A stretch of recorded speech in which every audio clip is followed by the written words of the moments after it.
আসসালামু আলাইকুম, আশা করি সবাই ভালো আছেন। রাত হয়ে গেছে, একটা বিষয়ে কথা বলতে চাচ্ছি। সেটা হচ্ছে মার্জিন ঋণ বিধিমালা 2025 আজকে অনুমোদন করা হয়েছে মঙ্গলবার। এটাতেও নাকি মার্কেটে ফ্যানিক তৈরি হয়েছে, কারণে মার্কেট আজকে মাইনাস।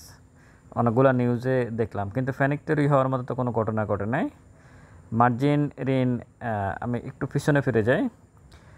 বাংলাদেশের যে মার্জিন ঋণ, এটা 1999 সালের আইন অনুযায়ী চলতেছিল।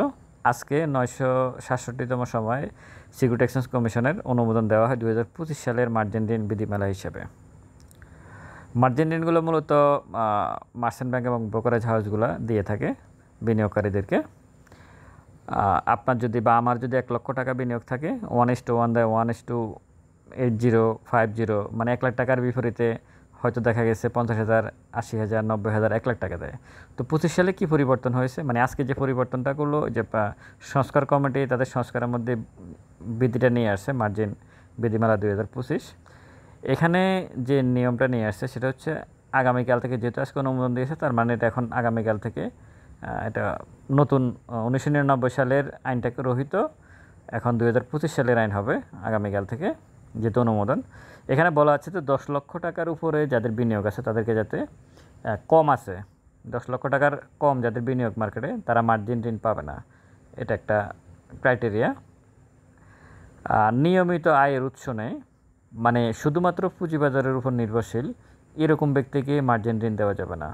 মানে আপনার পুঁজিবাজারের বাহিরেও আর একটা আয়ের উৎস থাকতে হবে, তাহলে মার্জিন ঋণ পাওয়া যাবে। এরপর আর একটা রাখছে যে অবসরপ্রাপ্ত বিনিয়োগকারী যারা মানে চাকরি করতে না গিয়ে এখন অবসরে আছেন, তাদেরকে মার্জিন ঋণ দেওয়া যাবে না। এটা একটা বিষয়।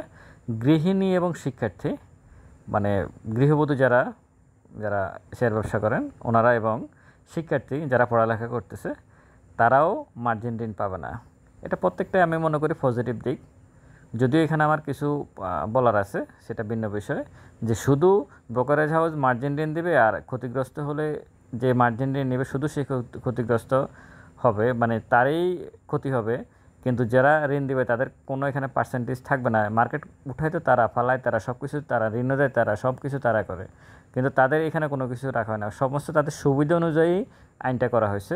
10 লক্ষ টাকার উপরে বিনিয়োগ থাকলে মার্জিন ঋণ পাবে, মানে স্বাস্থ্যবান বিনিয়োগকারী, আর্থিক অবস্থা ভালো, তারপরে যে নিয়মিত অন্য আর একটা উৎস থাকতে হবে, মানে যাতে ঋণটা নিলে যাতে পরিশোধ করতে পারে, সে বিষয়টা থাকতে হবে। মানে একটা জিনিস এটা এগুলো দেওয়া উচিত ছিল। আর একটা জিনিস ভালো করছে এই বিধিমালাতে, সেটা হচ্ছে অহরহ এখন আর মার্জিন ঋণ পাওয়া যাবে না। 2010 সালে মার্কেট পতনের অন্যতম কারণ ছিল মার্জিন ঋণ, কিন্তু এটাকে ফ্যানিক করে মার্কেট আজকে খারাপ হওয়ার কোনো কারণ নেই। যাই হোক, আমি সে বিষয়ে বলতে চাচ্ছি না। আমি বলতে চাচ্ছি যে মার্জিন ঋণ বিধিমালা 2025 অ্যাপ্রুভ হয়েছে। যাদের 10 লক্ষ টাকার উপরে বিনিয়োগ আছে তারাই শুধু মার্জিন পাবে। নিয়মিত মানে পুঁজিবাজারের ইনকামের বাহিরে অন্য ইনকামে যাদের আছে তারাও মার্জিন ঋণ পাবে। অবসরপ্রাপ্ত বিনিয়োগকারী, গৃহিণী এবং শিক্ষার্থীরা এই ঋণ পাবে না। তো সুতরাং আশা করি এখন মার্জিন ঋণের এই বিষয়টা কিছুটা হলেও একটা শক্ত অবস্থায় যাবে আগামী দিনগুলোতে। মার্কেট একটা স্টেবল জায়গায় পুষবে বলে আমি মনে করি। এরপরেও আমাদের এখানে তো কত 3 নম্বর 4 নম্বর সব কিছু আছে। কে কোন ফাঁকে দিয়ে কী করে না করে, তো কোনো হিসাবে আইনে তো অনেক কিছু আছে, বাস্তবতা তো ভিন্ন। যাই হোক, সব কিছু মিলিয়ে আপনারা ভালো থাকবেন। আসসালামু আলাইকুম।